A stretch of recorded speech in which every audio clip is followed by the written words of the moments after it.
Welcome to our channel. Today we how to optimize fitness programs with Anytime Fitness, quick tutorial step by step clearly.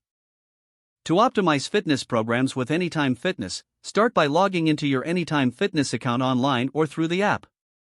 Navigate to the Fitness Programs section. Explore the variety of programs offered to find one that suits your fitness level and goals. Select a program that interests you, ensuring it aligns with your overall fitness objectives.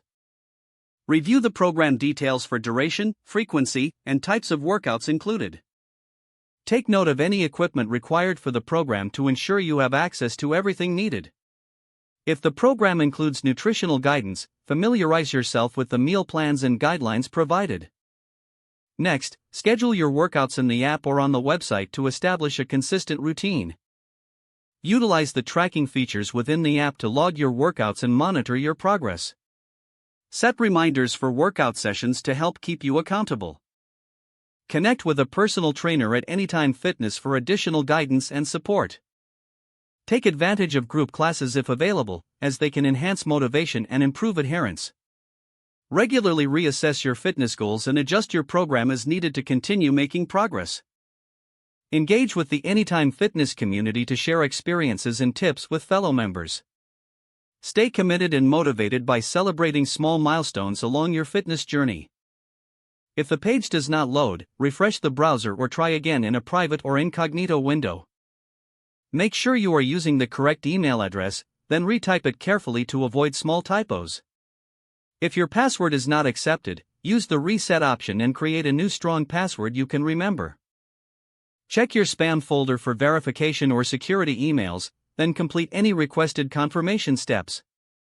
Enable two-factor authentication if available to improve account security and reduce unauthorized access risk. After signing in, review your profile details so your contact information and settings are accurate and current. If you see an error message, note it down and try again after restarting your device and internet connection. Log out when you finish, especially on shared devices, to keep your account and payment information secure. If the page does not load, refresh the browser or try again in a private or incognito window. Make sure you are using the correct email address, then retype it carefully to avoid small typos. If your password is not accepted, use the reset option and create a new strong password you can remember. Check your spam folder for verification or security emails, then complete any requested confirmation steps. Enable two-factor authentication if available to improve account security and reduce unauthorized access risk. Don't forget to like this video and subscribe to our channel for more step-by-step tech guides.